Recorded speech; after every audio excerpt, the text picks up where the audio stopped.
He brings a glove. Of course I brought a glove. What do you mean? I ain't going to play golf now. This is a real game of golf. It's not golf, innit? This is the problem. You guys don't play to win.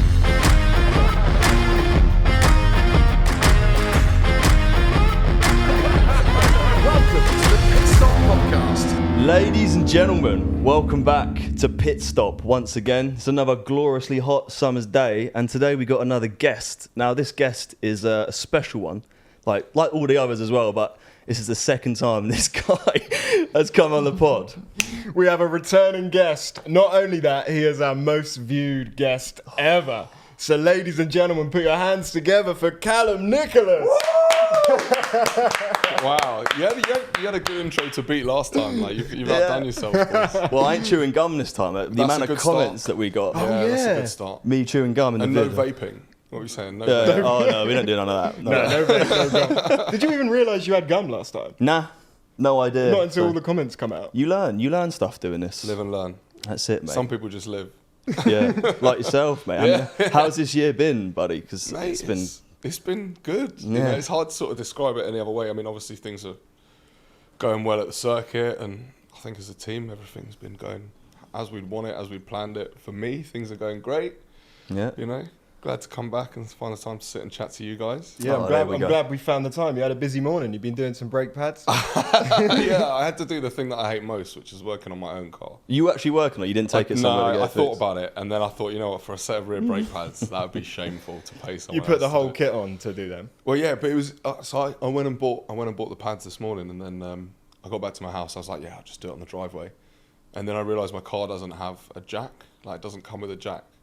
It's one of those annoying cars that doesn't have a spare tyre. Okay. It just comes with like this rubbish canister of foam that you're meant to fill it up with. Oh, So yeah. I didn't have a jack, so I thought, oh, that's fine. I'll go and get my Mrs. Corsa. She's got a Corsa. I just thought I'd go and use that jack. And as soon as I started jacking up the car, I just realised it was not going to take the weight of the car. Like, the whole thing was like starting to bend. I was like, oh, Can you sort my Golf out, mate? Because No. I've got two. You can't? No. Don't you drive a Golf? no.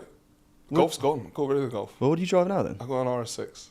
Oh, very Which is nice. the car that Daniel said it was his favourite car. Yeah, apparently they're really quick. So then eventually, I drove it to my mate's garage and I just borrowed a trolley jack and I did it on the side of the road. It was fine. Yeah? Mate, I smashed it out. I was like 20 minutes. I was impressed with myself. 20 minutes? Yeah. Not 2.5 seconds. No, like, Oh, I forgot how heavy the wheels are on a road car. It's been a while since I've had to do it. F1 tyres are heavy though. We picked just the tyres up. They're quite heavy, no?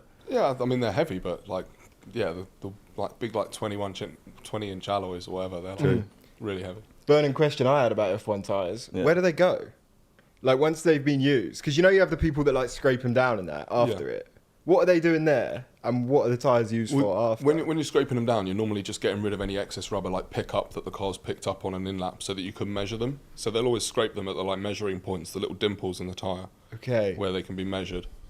I think by the time that they're done with at the end of a race weekend, they all get like sort of crushed. Pirelli have got like this machine that sort of crushes them down, and then they all go back in a truck. And that's the last I've ever seen of them. I don't know what happens to them after that. Like, no one's allowed to keep hold of them, because obviously if teams were allowed to like keep hold of them and stuff like that, it would only be a matter of time before they started taking them apart, finding out what they're really made of, and working out ways to, you know, manipulate them. Yeah. So Okay. I think that's why that they're all sort of given back at the end of the weekend, and that's it. They're all accounted for, and they go away, and then Pirelli take them somewhere. That's your burning question Yeah, it's answered. been answered. We've been it. talking about that on Been the going pod, and on for I a had couple no of idea. weeks. Yeah, that's it. So you're driving an RS6 now. I would say that's a bit of a step up from the Golf.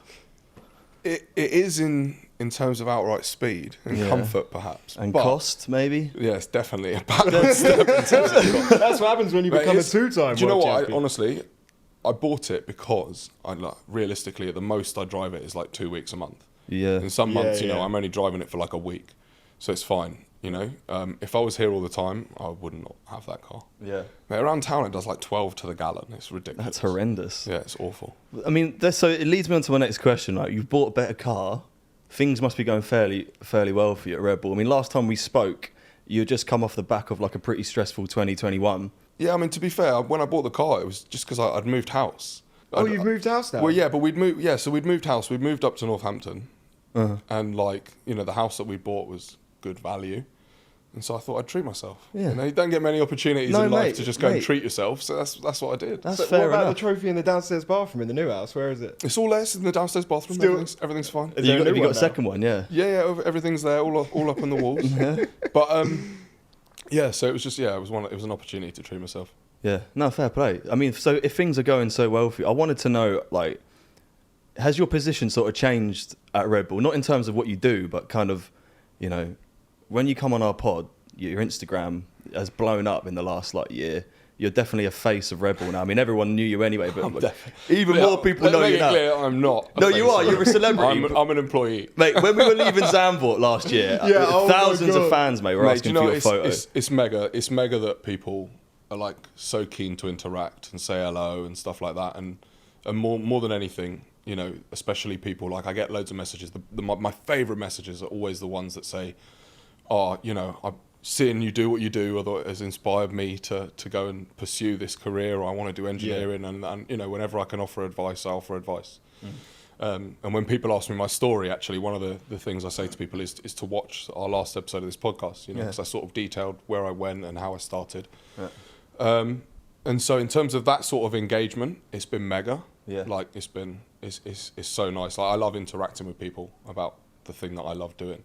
So yeah, that's been really cool. In terms of at work, nothing's changed. Nothing's changed, you know, like just getting the job done. There's a few more photos, a few more signatures. You are a celebrity now. It's nice when I tell you what, it's nice when guests that we have, like sometimes we'll have guests in the garage and they'll ask if they can take a photo with you. But more than anything, it's nice when people just want to talk about the cars. Yeah.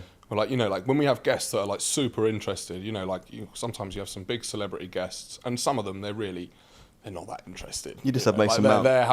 they're having a great day, whatever, a great day out. But when we have guests who are like super interested in what we do and you can talk to them about the cars and explain the engineering, like those are the best sort of interactions Yeah. for me. What's your relationship like with Adrian Newey?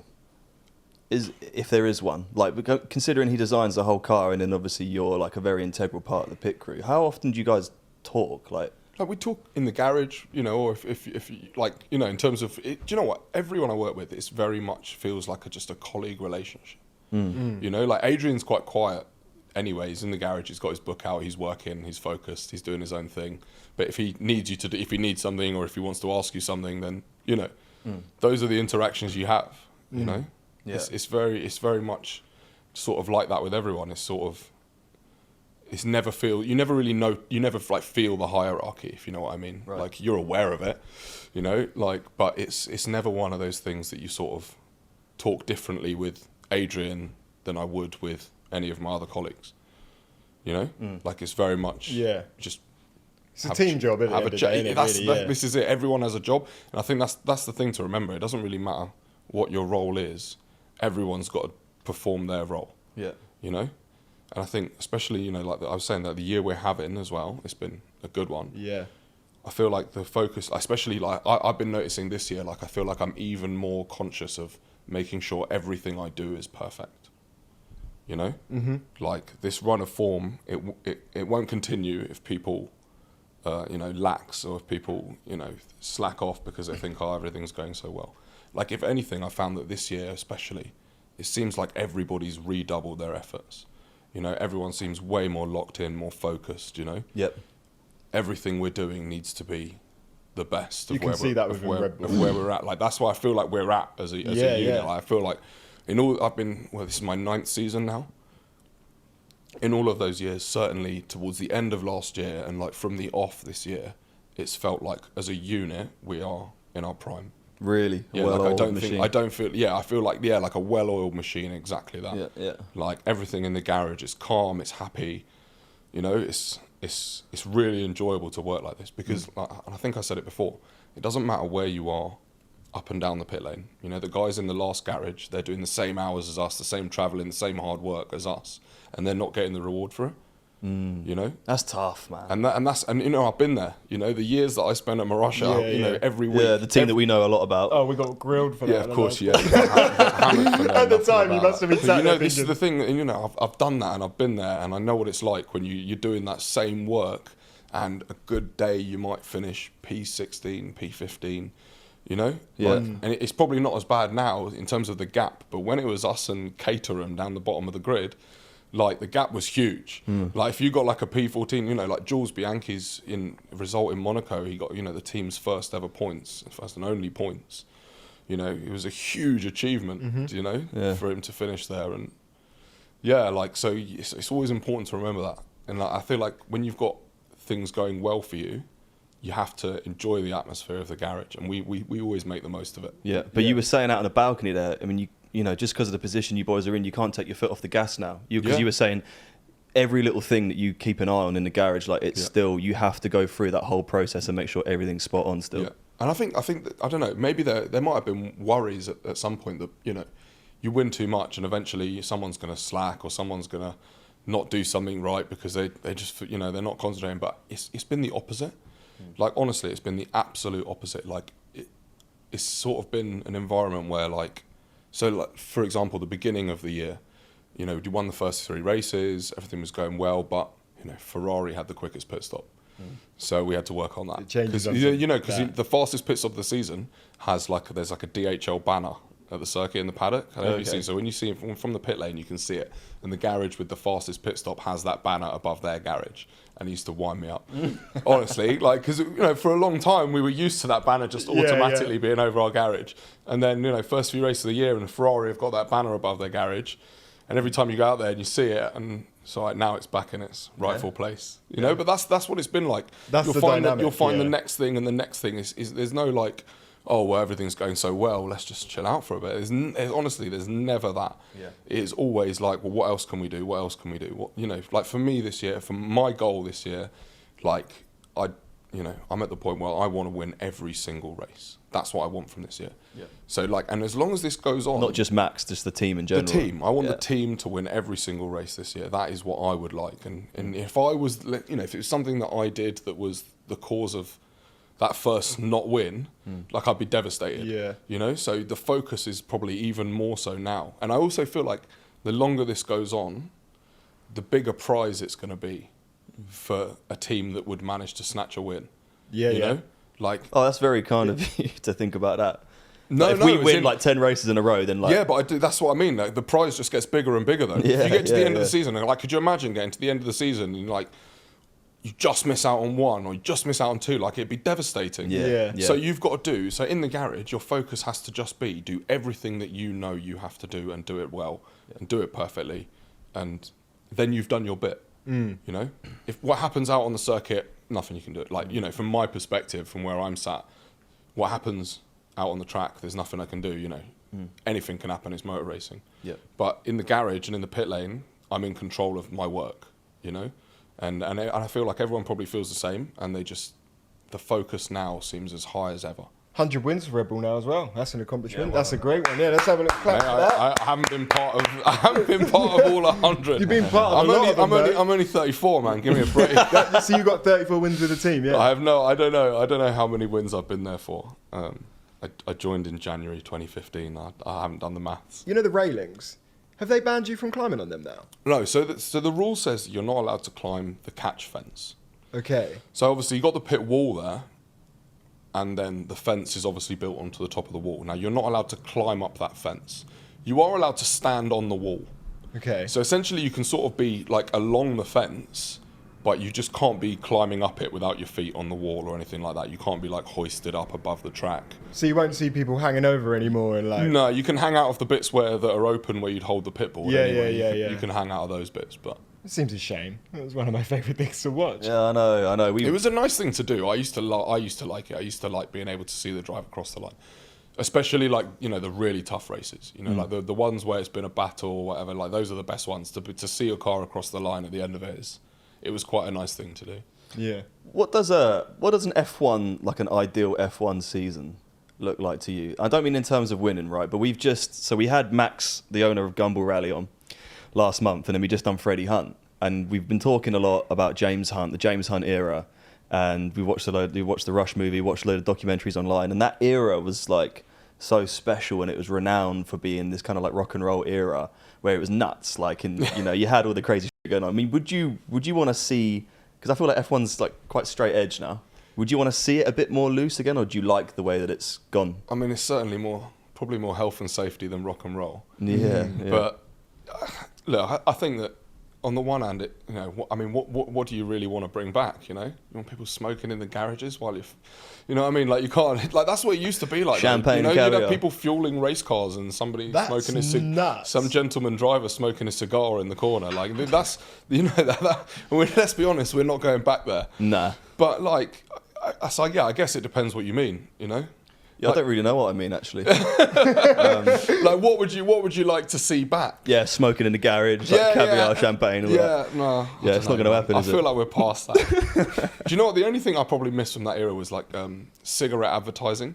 Just because those are like, I think for me, those are like my iconic liveries. Yeah, we always say that. Like all of those. Like not just the McLarens, but like the BAR Honda with the Lucky Strike livery and like stuff like that. I feel like those are the best. And then like, you know, MotoGP, the Rizla Suzuki MotoGP bikes and stuff like that. Those were cool. Is it not in MotoGP anymore either? No, like, but I think it's like all sports now. Really, you're not allowed to advertise. It makes sense. tobacco, Yeah, it's banned. Cigarettes. Yeah, cigarette banned, advertising banned like throughout sports, so you can't. But they were like iconic liveries. I just missed those. Yeah, they were so iconic. Yeah. There was a load of stuff after Monaco about everyone seeing your guys' floor. Yeah. Was that a big deal?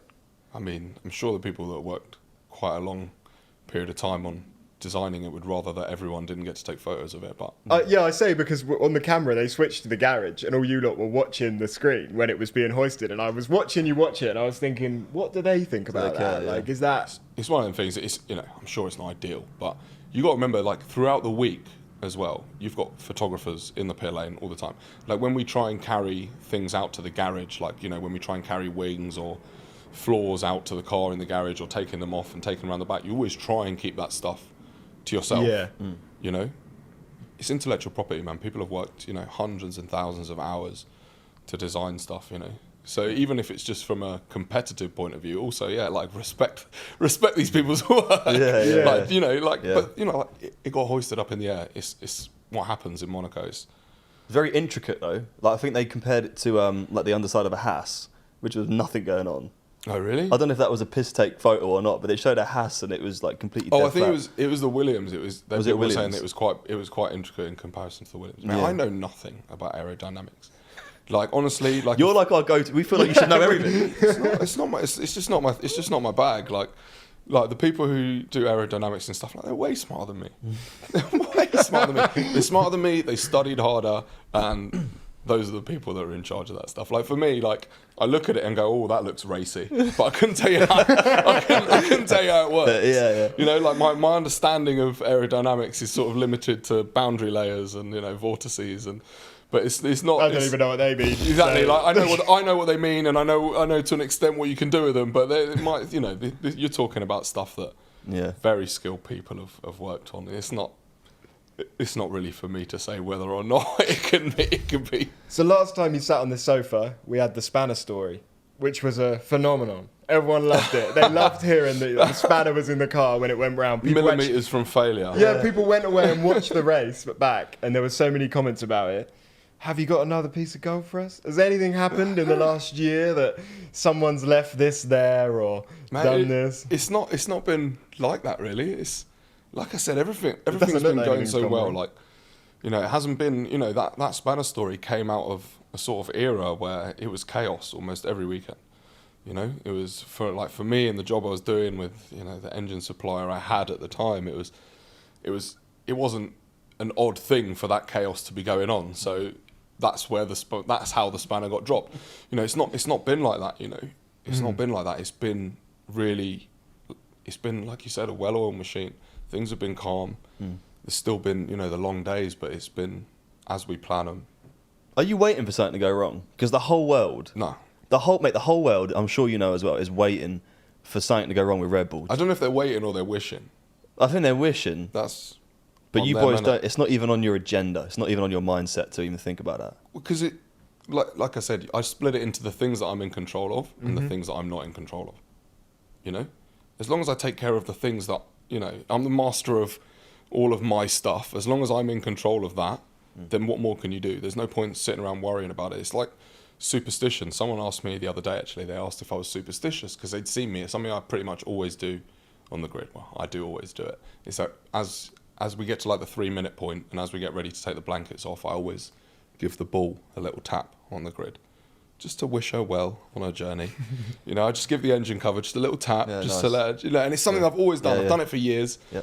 And like someone said to me, oh, you say you're not superstitious, but you always do that. And I was like, that's just because it's routine. Yeah. If you don't do that now. No, it will make no difference. Because this is the thing, superstition is for the Do it next race then. Don't touch it next race. I'd love to see what happens. I'd love to see what happens. I don't want to get sucked into this. Are you boys, do you have any sort of concern or worry about Aston Martin or like the other teams who are kind of getting a bit closer to you boys this year? Only to the extent that we know everyone's chasing us. Like, we'll just keep doing what we're doing. I know that, we're obviously in a good place, and I'd rather be the ones ahead than the ones chasing us. Do you know what I mean? I'd rather be in our shoes than theirs. So it's not necessarily a worry. I think it wouldn't be the worst thing for the sport if people did make some gains. But at the same time, I do want to win every race. And I think also it's massively credit where credit's due. Like what you're saying, Adrian, about Redbull, you can see how well-oiled the team is together. Max and Checo are both unbelievable drivers. Max is ridiculously good. So credit where credit's due. That's why he's winning everything. I noticed at the beginning of last season, for the first 4 or 5 races, loads of cars would die, like engine failures and stuff, like problems. This year, it doesn't seem like anyone on the grid is having failures. Is that because people are just more used to the cars now? I think what you'll always have is the longer that the engine regs have stayed the same. Because we're in a period where we have a freeze, so you're not allowed to bring performance developments to your engines, but you are allowed to bring reliability upgrades throughout the season. We didn't know anything about this. How long is the performance freeze? So it's been frozen. It's been frozen since last year. So since the beginning of last year, you weren't allowed to bring any more performance to your engine. You were only allowed to bring upgrades that were for reliability. Okay. Right. So what you'll see is this a commonly known thing? Pretty commonly known. Yeah. Never mind. Carry on. I'll make you an audio book. Do you want me to make you a weekly audio? Your that voice. Would be great. Your voice. I'd fall asleep. It'd be like ASMR. Yeah. My little girl's just discovered audiobooks. Actually, she's got a Harry Potter audiobook. It's straight to sleep every night. It's unreal. Perfect. He sings me to sleep every night. Lovely. And I love Harry Potter. You said you were doing your little girl's sports day. I am tomorrow. Yeah, I'm excited. He's dreading that he's got the 400 metre sprint. No, I'm. Oh, the egg and spoon race. provided. No, egg and spoon, I'll be fine. I think I got that. Provided the race is no longer than 100 metres, I'm feeling fairly confident.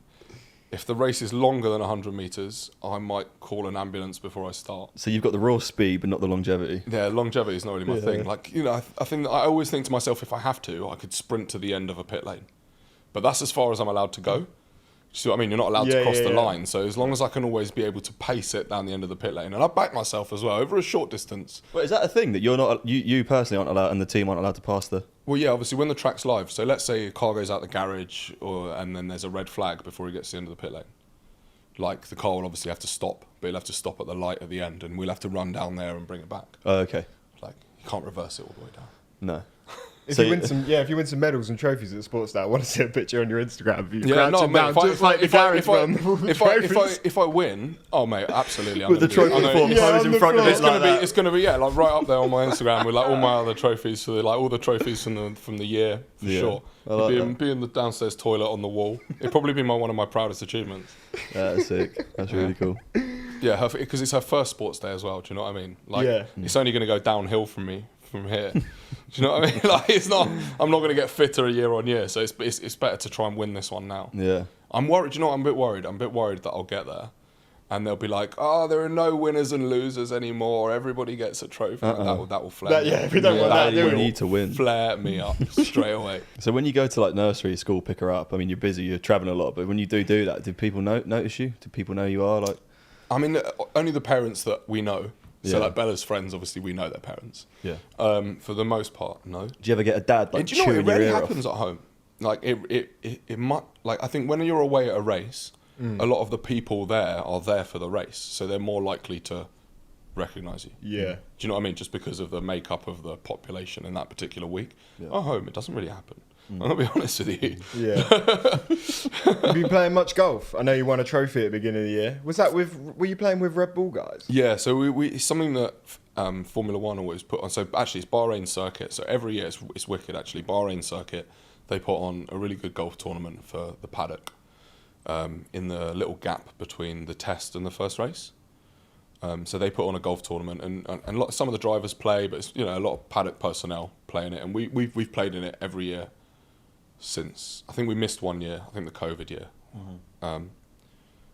But unfortunately, we have come second every year, and it upsets me very much. That's not very Red Bull. Like, honestly, it's such a disappointment, because the worst bit about it is obviously we play in this tournament, we come second, and then we come back to the garage and we instantly get from everyone because we haven't won. Yeah. So is the nature of everyone in the garage, that straight away you'd be like, oh, second again, and you're like, yeah.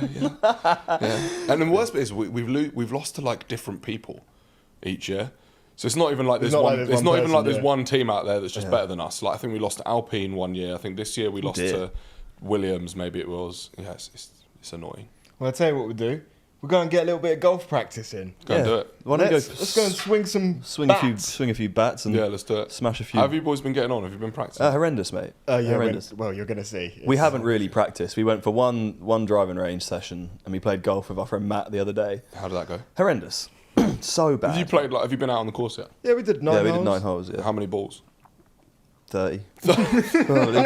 A ridiculous amount of balls, mate. I seem to have this weird thing, and I actually don't. It's probably quite rare. I'm not sure many golfers can do it, but I can hit the ball, and it goes behind me. And I was just thinking out how I might achieve it, and I don't really know. Yeah. With what club? With any club, can you do this? The long one with the thing at the end. The driver. Yeah. How the? I don't know. I just don't know. Well, we're going to find out. We're going to find out how you're achieving this. Let's do it. Anyone who brings their own clubs to TopGolf means serious business. Because you don't understand. As a lefty, if I have to rent clubs, they're always absolute You're left-handed? Yeah.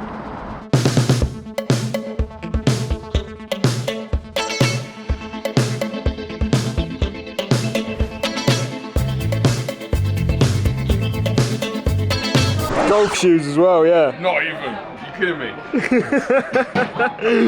Golf glove, his own golf clubs, You're bringing golf clubs. shoes. They're not even golf shoes. Shot number 1. Let's see what we've got. Cal got 0 on his first shot. Look at the stance on it. Oh, I remember he said, not so wide. He's wrong. So jammy. Oh, did I not scan it? Oh, put it through the thing. You didn't scan. Yes, I'll make sure that we know who's leading. That's why I just wanted to check. Why are you higher than me? Turns up with a glove. What do you mean?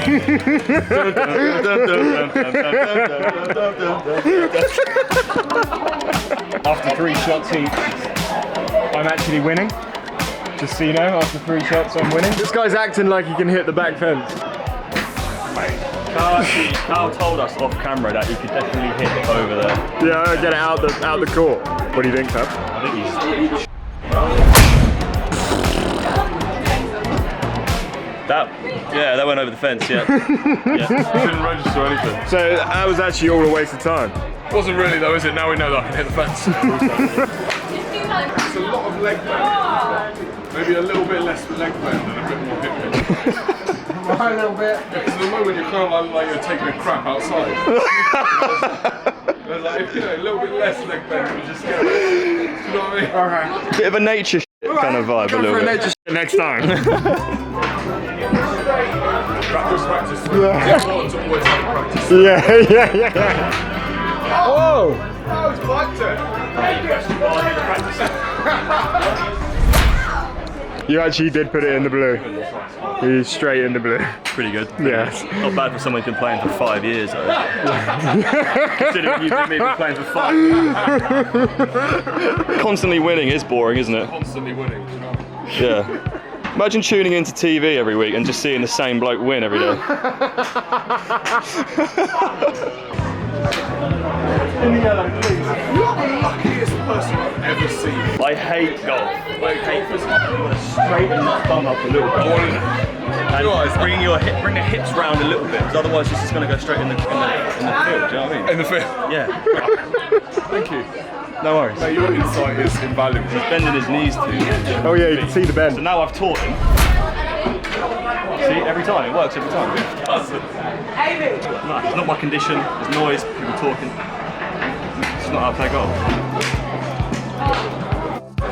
I don't know, but let's just hope we see some points. Oh, gloves back on. Any reason you take it off between shots? Just let my hand breathe. Wow. How do you manage that? You're going to get a point for that. It's gone in. Look. How have you got 3 points? I don't like the way, I do not like the way this game's going. No, I'm not happy with it at all.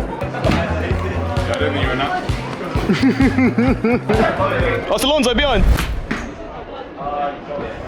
Not even phased. Not even phased. Oh my god, that is great. What a shot! 4-pointer, where did it go? I do something so amazing and get nothing for it. So amazing. Awful. So amazing. Honestly, it's like world changing. Wow. There's a bit of pressure on you here. Because I'm at 76 points, you're at 67 points between you. You've got to put 9 points on the board between you. Oh my. Oh my god, he's good. Oh my god. That is points. 20? Nah. 6 points. So he needs 4. Fab needs to get 4 points and we beat you. Do you reckon you can do it, Fabs? No. You reckon you can get Points, fam. No, I really don't. You're giving it a quick clean, yeah? Yes? Cracked under the pressure. Oh no, unless it makes blue. Every single hole. Could it make blue? There's a hill, there's a hill. Oh, it didn't drop. Oh, it's been a great pleasure, gents. Yeah, I can't say it's my most famous victory, but a victory nonetheless. That's funny, a Redbull win again. There's definitely something fishy going on. Well guys, hope you enjoyed that. We're still recording this before golf, so we don't actually know what happened yet. No, But, I'm pretty sure it's going to be pretty bad, but a fun little segment. When every time we bring a guest back, we want to go out and do something. yeah. So I'm glad we are going to do that / have done it. Yeah, and we're gonna get you on this. We're gonna get you on this leaderboard here, Cal. You obviously know about the sim. Yeah. You got to do a few laps around Austria. But before we do that, Are we doing Austria? This is everyone's time. I was wondering actually. What circuit Red it Bull was. Ring. yeah. Before we go there, though, I mean, what else has changed about your life since coming on our pod and going on other people's pods and kind of having the kind of Instagram growth and the following? What else has it kind of brought to your life outside of F1? I mean, look, I've had loads of opportunities actually to just try and engage with people about motorsports careers. I've been trying to do as much of that as I can. It's really hard, obviously, with the calendar and then trying to balance that with time at home with the family. It's difficult. But I've been trying to get involved in a few initiatives, sort of promoting the industry to people who tend to be underrepresented. Mm-hmm. So whether that be black and ethnic minority people and women in the sport, those are the kind of things that I've been trying to engage with groups who are working towards that. And that's been fun. It's been fun, but it's also it's quite rewarding. Like I said to you before, like the messages that I get from people that say you've inspired me are the ones that I sort of hold dearest. Like those are the best ones to get. Those are the ones I really enjoy. I sort of every time I sort of read one of those, I mean I always save them all, but every time you sort of read them, and on a bad day I read back through them and stuff like that, and it sort of helps you refocus and get back to work. And but that's the kind of stuff I've been trying to do outside of work. Really, is try and do more of that, and time permitting, I'll keep trying to do those kind of things. There's a few organisations I've been trying to work with, and went to a karting event actually that was really good not long ago. There's an organisation called the Blair Project, and they've been running a STEM-focused karting event. So it was 4 local youth groups. We were down in South London actually, and it was 4 local youth groups where they'd been given a go-kart, and they had to strip it all of the mechanical elements of the kart off back to a bare chassis, and turn it into an electric-powered kart. Wow. Yeah. So what the organisation were looking for, they were looking for some ambassadors to go down for their first test day, and I got quite lucky actually because the youth group that I work with, they'd done a mega job already. A lot of the other teams, they had so much work to do when we got there to the circuit. But in fairness, I got there and they'd done such a great job already. We spent maybe like an hour and a half working on some bits of the car, and then we managed to get it out on the circuit. And these are kids who probably haven't had the opportunity to experience in any shape or form motorsport. Yeah. Like even me growing up in London, I remember when I was really young. So we lived out near Reading, and I remember my mum used to take me go-karting when we were out there, and I loved it. And then when we moved into London, by the time I was sort of school age, by the time I was going to like high school, like we were like, I don't know, 10, 11, 12, we were back in London, and there just weren't places for you to go and do that as readily. Like the space, as you guys know, in this flat, like going to do these kind of activities, it's not an easy, you're always having to travel and whatever. Yeah, you have to go somewhere. So it was nice to give these kids an opportunity to really experience, building a car and what they're doing, and the Blair project's brilliant. What they're doing, all the work they're doing has been amazing. So I managed to get involved with that, and I just want to do more of that stuff. Really, that's sort of what I've been trying to do with my spare time. Is that kind of something you want to do more when you leave F1? And how long roughly do you think you got in F1? I mean, how long do you want to stick around for? Are you getting out of here next year, or what's going on? I don't know about next year. Do you know, it's a tough question, because I've always sort of felt like, on the one hand, I don't want to turn spanners forever, right? And then on the other hand, it's become such a part of your life that you essentially like I don't know, if you're someone who always works, let's say you always work night shifts, or probably more so people who join the military, because it takes up so much of your time, like what is it, 180 days odd of this year? Mad. Because it takes up so much of your time, you end up structuring your life around that, and me and my partner, that's how our life is sort of structured. So on the one hand, where you're like, oh, it would be nice to be home, I tell you what, I think it'd be a real struggle to be at home all the time. Yeah, I bet. Yeah. So I guess at the point where I do decide that I just don't want to turn spanners anymore, and I don't know when that'd be, but at that point, I think I'd have to just try and find myself a role where I could travel sometimes, but enough to give me that buzz of being at a racetrack. Like, I'd still want to be at a racetrack. Would it still be F1, or would you go do something else, like touring cars? Or who knows? I know that I don't want to go and do anything that's not racing. Okay. Cool. I couldn't. I'd done plenty of jobs before this. I wouldn't want to go and do a job that wasn't in some way related. We've seen the likes of Ross Brawn step up from being a part of a team like that to actually owning his own team. Mate, there's so many stories like that in the paddock. Would you do that? I told you there's so many stories in the paddock like that. Like, even our sporting director Jonathan Wheatley, he started off as a mechanic back in the Benetton days. Yeah. So all of these things happen. But that's a 35-year career in the paddock. Yeah. It's a big commitment. Commit your whole life to that. Yeah. I think we've noticed some people from Redbull move to... Actually, no, I probably shouldn't go into that. No, yeah, a few people from Redbull a few mechanics have left for other teams. As far as I'm aware, Rob Marshall was a name that came up. So yeah, Rob was one of our technical chiefs. It's not. Do you know what? It's not that uncommon. No. It's not that uncommon. Especially, and I think, I don't know, maybe when you look at how teams are having to structure their staff with the cost cap, this kind of stuff's going to happen. A team's going to say, we can find that money in our cap to pay him a big wage and coax him away. But the paddock's always been like that though. Like, people move around, people change. Yeah, how does it work? Is it like a transfer market, or literally someone would just walk up to them and be like, "We want you"? It's not. It's just like anything else. If you decide you want to go and work somewhere else, then you go and find a job somewhere else. Is that not a chink in the armour for Red Bull at all? It's no worries. It doesn't bother Red Bull in the slightest. Can they not take ideas to different teams? Well, I think people in Rob's position will have a gardening leave. So there'll be a period like 6 months or something. I don't know. You'd have to ask him. Yeah. But there'll be always, people with that kind of information, there'll always be a period where you're not allowed to go and start your new job.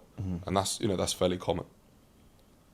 But it's not uncommon. People, from mechanics all the way up through design departments and whatever, people's lives change. They want to do something that suits them differently, and it is what it is. It's certainly not like a transfer market. No. Like not for us. Anyway. I had no idea what it'd be like on the inside. Know, so Aston or Haas aren't going to come in and go, "I'll give you this." They're going to be like, "No, he's a liability." That bloke. I feel like Red Bull have been the only ones that have been willing to put up with me all these years. So it's no sweat for you boys then. So everything's all good. You don't have to worry about that. No, I don't. I don't worry about stuff like that. No. I love watching it on the TV, man, when you're always sat there. You're literally always next to Brad on the chairs as well. Yeah. Which is, to be fair... We do have a seating plan, though. I was going to say, do you have a seating plan? So we have a seating plan. Everyone that's been on pit stop goes right at the front. Yeah, and for the most part, we follow it. But like you have a seating plan so that you look at where people have to go to in your pit box, because your pit box moves. It's not always directly outside your garage. Sometimes it might be that. So the FIA set where your boxes have to be for the weekend in each pit lane, because they look at it. They look at it in terms of the length of the pit lane and make sure that there's a gap between each cars and stuff like that. So your garage isn't necessarily right.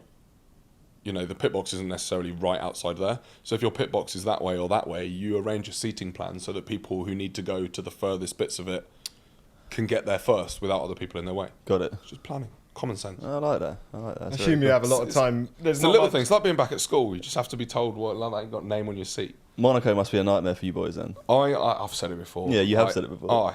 Honestly, I get it. When I was 24, loved Monaco. Monaco was brilliant. Great nights out. Now I'm 34. I just couldn't think of anything worse. Really? I just haven't got it in me anymore. And especially that Monaco's painful just because it's such a small space. Like you've got the same amount of stuff that you have at every other race, but like a third of the space in the garage to fit it into. It's tiny. And the tents out the back, there's little tents outside the garage. And then during the other sessions, you got the support races, so you got the F2 cars or the Porsches, literally right past your tent, and it's just a bit painful, Monaco. The party though, must be pretty good. Yeah, Red Bull do good pies in Monaco. Red Bull power station. I don't even party. No, you're too busy. On the energy station. Too busy studying away at the power unit, eh? No, that's it, mate. You know me. Straight to bed, 9:30. Good man. Cal, mate, we got your... Thanks for joining us, by the way. Mate, we got your sim lap coming up. Now, I don't know if you've done any practice or not. Have I? I don't even think my PlayStation's seen daylight in 3-4 years. Well, you got some heavy competition, mate, because we got a few F2 drivers, Where is he? Matt Gallagher spends pretty much every day on the sim. I'd quite like to beat you, if I'm honest. I feel like if I could just beat you, then... how's Johnny Herbert had a shocker there? he's had an absolute shocker down there, hasn't he? Yeah, he's at least he's not last, though. Billy Munger absolutely smashed it out of the park. Yeah, Freddie Hunt was a complete Freddie Hunt was surprise, but that was insane. Obviously, yeah, you expect the F1 drivers, there's too much pride. Do they just have to have enough laps? Did Oscar just decide he was keeping? Mate, I tell you what, yeah, at the start, Oscar was our first guest to do this, and we said... so he was the first one, so he didn't even have a benchmark. Fair play. And we said you got three practice laps and 3 time laps, and he had 3 practice laps. A few other people on here have had a few more practice laps, obviously. You can't chuck Tom Bellingham and just say you got 3 practice laps. So he had a couple more, maybe 5 or 6. Yeah. But you still get only 3 time laps. Okay, so regardless of how many I have, I'm going to tell him it was my first lap. Okay. It was my first lap straight in. Well, let's crack on with it. Let's do it. The man, the myth, the legend, F1 mech, celebrity of the Red Bull garage is putting in his practice laps on our sim round Austria. And he's struggling just a little bit. Oh, nice corner in there, though. That was gorgeous, mate. That was really nice. Our first guest to set a lap with a Rolex on the wrist as well. That's nice. Red Bull must be paying well. And here he comes for the last 2 turns around the Red Bull ring. Calum Nicholas, F1 mech. Beautiful. In the pit stop HQ. Come down a straight, and there's your 3 laps, mate.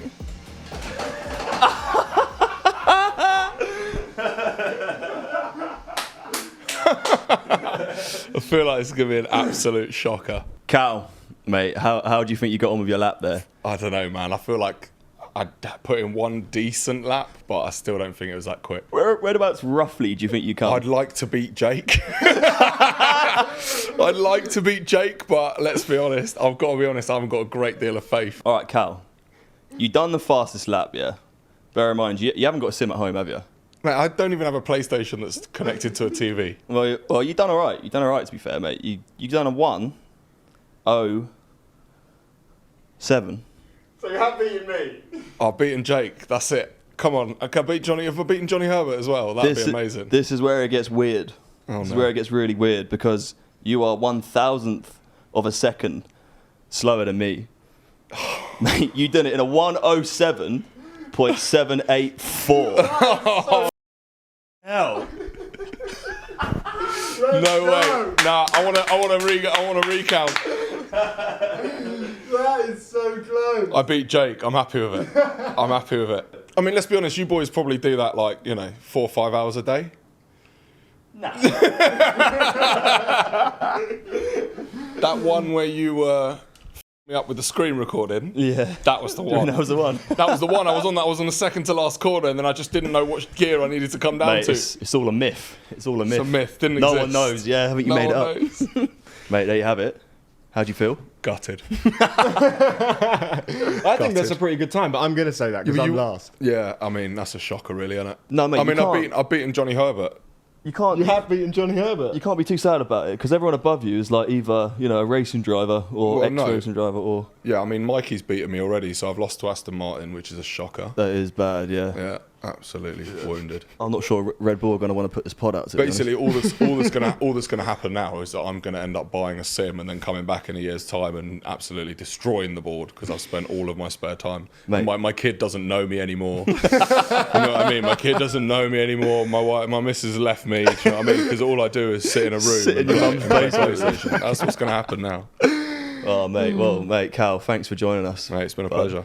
It's been really good to see you again. Absolutely. Yeah, thank you for coming on the first time. You were our most viewed ep, and to catch up with you and doing it with you is great. So People are going to be bored of me by this time, so it's not. No, they love you. They love you, man. Well, I did say that, but Jake was like, "No, we'll get him on anyway."